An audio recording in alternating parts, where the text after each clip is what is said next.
संभल जाने की कई कोशिशें करके नाकाम हुआ समाजवादी पार्टी का डेलीगेशन आखिरकार सोमवार को संभल पहुंच गया।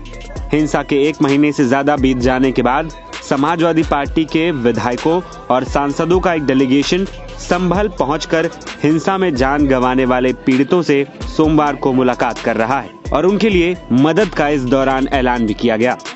खास बात यह रही कि इस डेलीगेशन में कौन कौन शामिल रहा। विधायकों और सांसदों में समाजवादी पार्टी की युवा सांसद इकरा हसन, विधानसभा में नेता प्रतिपक्ष माता प्रसाद पांडे, विधान परिषद में नेता विपक्ष लाल बहादुर यादव, मुरादाबाद की सांसद रुचिवीरा, मुजफ्फरनगर सांसद हरेंद्र मलिक, आंवला सांसद नीरज मौर्य, संभल विधायक इकबाल मसूद, असमोली विधायक पिंकी यादव और कांठ विधायक कमाल अख्तर इस डेलीगेशन में मौजूद रहे। तो वहीं स्थानीय सांसद जियाउर रहमान बर्ग भी नेताओं के साथ मौजूद रहे। इस दौरान सपा नेताओं की प्रतिक्रियाएं भी सामने आई। साथ ही जियाउर रहमान बर्ग की भी प्रतिक्रिया आई। उन्होंने कहा कि यदि पुलिस की लाठी भी चोरी होगी तो वो इल्जाम मुझ पर लगाया जाएगा। आज हमारे राष्ट्रीय अध्यक्ष ने के परिवारों को 5-5 लाख रुपया देने की घोषणा की थी। वही चेक लेकर ये प्रतिनिधिमंडल इस बीच में आया है। पुलिस यहाँ उत्पीड़न की कार्यवाही बड़े पैमाने पर कर रही है, जो अनुचित है। जो घटना हुई है यकीनन उससे सिर्फ संभल नहीं पूरा प्रदेश और देश शर्मसार हुआ है। लोग सुकून से रह रहे हैं, इस सुकून को आग लगाई गई है और ये भी सच है हमारे 5 लोगों की जान ली गई है। अफसोस इस बात का है कि हमारी लोगों की हत्या हुई और हमारे लोग ही के खिलाफ मुकदमा दर्ज किया गया। ये कैसा इंसाफ है।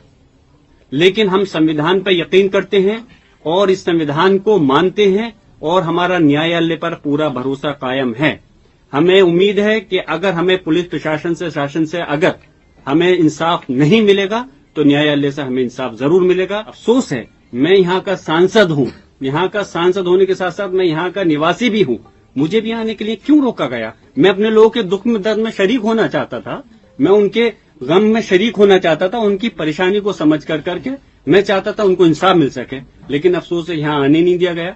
लेकिन खैर कोई बात नहीं, आज हम हाजिर हुए हैं और हम और हमारी पूरी पार्टी चाहती है कि संभल के लोगों को इंसाफ मिलना चाहिए। जो उनके साथ ज्यादती हुई है, जो जुल्म हुआ है, उसके खिलाफ आवाज उठनी चाहिए। कल को ये भी कह सकते हैं कि पुलिस का डंडा खो गया तो उन्होंने सांसद जी ने चुरा लिया। कल को ये भी कह सकते हैं कि क्या कहते हैं मीडिया का कोई कैमरा चोरी हो गया तो सांसद जी ने चुरा लिया। इन लोगों से कोई भी ये सिर्फ और सिर्फ इस प्रकार के जो काम कर रहे हैं अपनी नाकामी को छुपाने के लिए इस टाइप की चीजों कर रहे हैं। अफसोस है हमारे देश का जो कानून है सभी को उसका पालन करना है।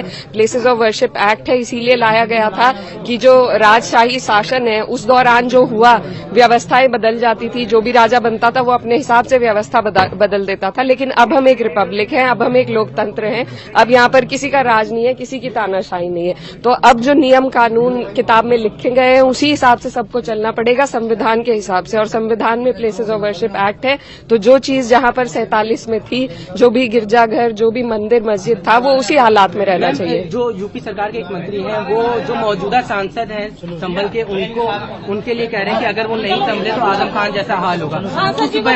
देखिए, लगातार इसी तरीके से थ्रेट देने का काम खासतौर पर राज्य सरकार कर रही है। जो विपक्ष के नेता है उन पर झूठी कार्रवाई की जा रही है, तो ये इनकी नीति रही है हमेशा। आपको बता दें कि समाजवादी पार्टी के डेलीगेशन ने पीड़ित परिवारों को 5-5 लाख रुपए देने का ऐलान भी किया है। आपको बता दें कि जामा मस्जिद सर्वे के दौरान हुए बवाल में 5 लोगों की संभल में जान चली गई थी। इसी के बाद से संभल का मुद्दा देश की संसद तक भी पहुंचा था।